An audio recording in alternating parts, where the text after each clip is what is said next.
वालेकुम वरहमतुल्लाहि वबरकातुहू। बिस्मिल्लाहिर्रहमानिर्रहीम। आज हम हज़रत आमना रज़ियल्लाहु अन्हुमा के पेट में हज़रत मोहम्मद मुस्तफ़ा सल्लल्लाहु अलैहि वसल्लम के चमत्कार और अल्लाह की कुदरत जो रहमान और रहीम है।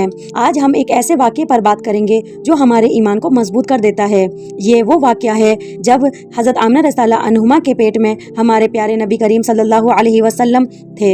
उस समय अल्लाह ताला ने कई अजूबे और चमत्कार ज़ाहिर किए ताकि पूरी दुनिया जान ले कि ये बच्चा आम बच्चा नहीं बल्कि सारी कायनात के लिए रहमत है।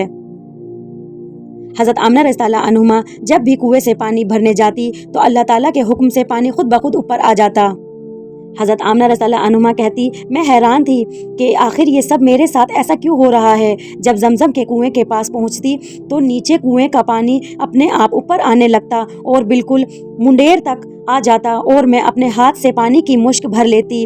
रस्सी वाली बाल्टी को कुएं में डालने की नौबत ही न आती। मक्का की औरतें मुझे जमजम के कुएं के पास पकड़कर बैठा देती। जब तक मैं कुएं के पास रहती पानी ऊपर किनारे तक रहता और मक्का की औरतें पानी अपने हाथ से ही अपने बर्तनों में भर लिया करती। वो कहती थी, ए आमना, तुम थोड़ी देर खड़ी रहो वरना तुम्हारे जाने से ये पानी भी नीचे चला जाएगा और फिर हमें पानी भरने में बहुत ज़्यादा तकलीफ होगी। इसी तरह हज़रत आमना रज़ियल्लाहु अन्हुमा फरमाती हैं कि मैंने औरतों से सुना करती थी कि जब पेट में बच्चा होता है तो माँ को बहुत ज़्यादा तकलीफ़ें झेलनी पड़ती हैं। कभी हाथ पाँव में दर्द, कभी सर में दर्द, कभी उल्टी का आना, कभी बुखार का होना, कभी चिड़चिड़ापन आ जाना। ये सारी बातें सुनकर मुझे अपने बारे में बड़ी हैरानी होती कि मुझे 9 महीनों में कोई ऐसी तकलीफ़ देखने को ना मिली। यहाँ तक कि जब तक मेरा बच्चा मेरे पेट में रहा तो मेरे सर में दर्द तक न हुआ।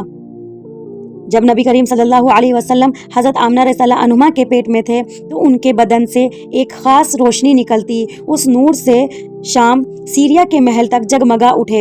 यह नूर इस बात का ऐलान था कि अब अंधेरों में डूबी इंसानियत का रास्ता जल्द ही रोशन होने वाला है।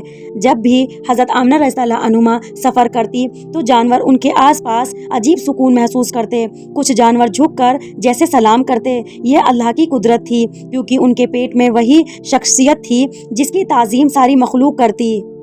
उस दौर में अरब में दुश्मनी और ख़तरा बहुत होते थे, लेकिन जब भी कोई बुरा इंसान हज़रत आमना रज़ियल्लाहु अन्हुमा के पास आने की कोशिश करता या तो वह कमज़ोर पड़ जाता या रास्ता भटक जाता। ये अल्लाह की तरफ से हिफाजत थी ताकि नबी आखिरुज़्ज़मा सल्लल्लाहु अलैहि वसल्लम सही सलामत दुनिया में तशरीफ़ लाएं। हज़रत आमना रज़ियल्लाहु अन्हुमा को नींद में अजीब अजीब ख्वाब आते। एक बार उन्होंने देखा कि उनके पेट में एक बड़ी रोशनी है जिससे मक्का और उसके बाहर तक का इलाका जगमगा रहा है। एक आवाज़ आई, तुम्हारे पेट में इस दुनिया का सबसे बड़ा नेक औलाद है और रहमत से नवाजा है। यह दुनिया फ़ानी है, यहाँ की दौलत, शोहरत, इज़्ज़त सब एक दिन ख़त्म हो जाएगी, लेकिन अगर कुछ हमेशा रहने वाला है तो वो है अल्लाह और उसके रसूल सल्लल्लाहु अलैहि वसल्लम की मोहब्बत और नेक अमल। हमारे प्यारे नबी करीम सल्लल्लाहु अलैहि वसल्लम की ज़िंदगी हमारे लिए सबसे बड़ा नूर और सबसे बड़ी रहनुमाई है। अगर हम सच्चा सुख चाहते हैं, दिल को सुकून चाहते हैं और आखिरत की कामयाबी चाहते हैं तो हमें चाहिए कि नमाज की पाबंदी करें क्योंकि नमाज अल्लाह से मिलने का सबसे बड़ा जारिया है।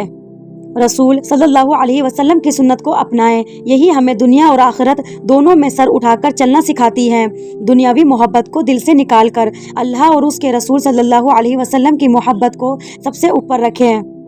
जिसने नबी करीम सल्लल्लाहु अलैहि वसल्लम को अपना रहबर बना लिया उसने जन्नत का रास्ता पा लिया और जिसने नबी करीम सल्लल्लाहु अलैहि वसल्लम की मोहब्बत खो दी उसने सब कुछ खो दिया। इसलिए अपने दिल में हमेशा यह दुआ करते रहिए, ए अल्लाह, हमें अपने नबी करीम सल्लल्लाहु अलैहि वसल्लम की मोहब्बत अता फरमा और हमें उनकी सुन्नत पर चलने की तौफीक दे।